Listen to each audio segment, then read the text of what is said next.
Thank you all for coming. This isn't easy for me, and I certainly hope that's something that you'll remember and leave plenty of comments about how brave this is for me to do. As many of you know, about a year ago I sold a synthesizer, and that synthesizer was the Waldorf Iridium.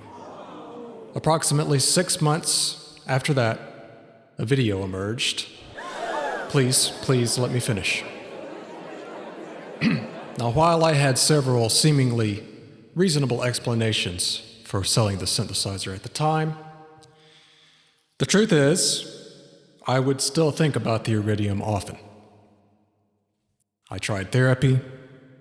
I tried lots of other synthesizers. I tried to get my dad to hug me. But I still feel empty, like a piece is missing.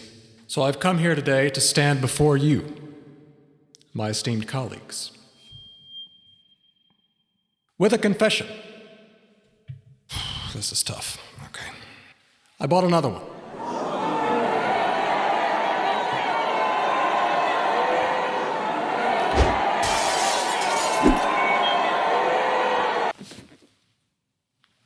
Well, it's back. Yeah, the rumors that you may have heard are true.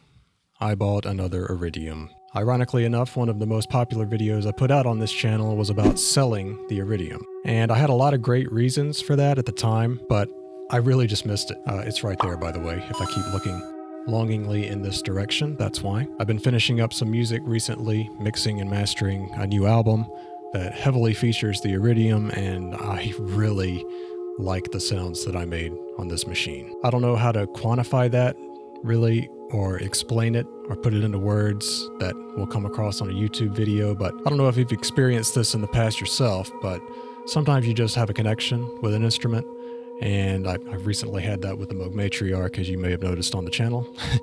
And the Pro 3 is another synth that I connected with immediately, and the Iridium is really no different. The only reason that I sold it is because it does do so many things, and it's not really a specialist at any of them. And I think I pointed out in that video that I wanted to try some other things like the Korg Op6 and the Mod Wave, which I did. I found a real gem in the Op6, as a matter of fact. It really taught me a lot about FM synthesis. Didn't really get along with the Mod Wave all that well, didn't really like the UI on that one. And then because I used the granular engine a lot in the Iridium, I picked up the GR1 and gave that a try as well. And while all of those synthesizers do their own unique thing, probably better than the Iridium does any of those individual things, it's really the ability to mix and match all of those sound engines under one architecture that really makes this particular box really special for me. I find it really inspiring to create patches on, and that's another thing. You just keep coming back to it. You want to create on it.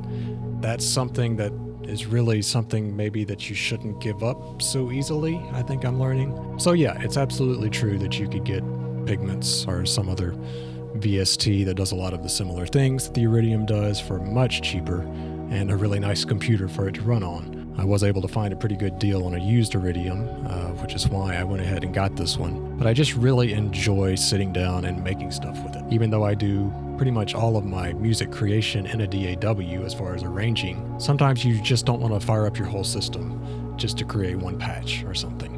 And I love just sitting down with the Iridium and exploring sound design. So that's basically it.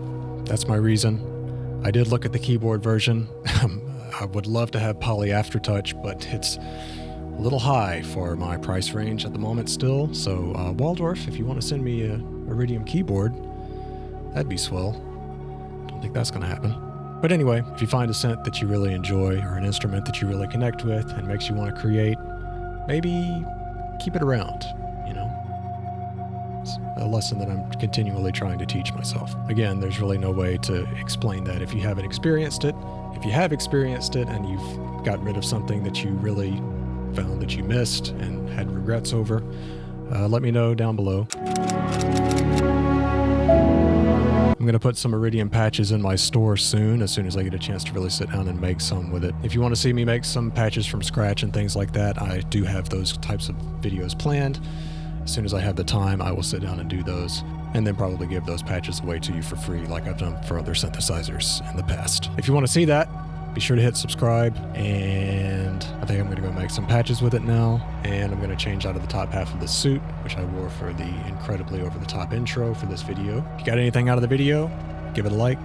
If you got nothing out of the video and want these however many minutes of your life back, give it a dislike. Really appreciate you hanging out with me, listening to me ramble, and to the very emotional statement that I gave at the beginning of the video, which was tough, you know.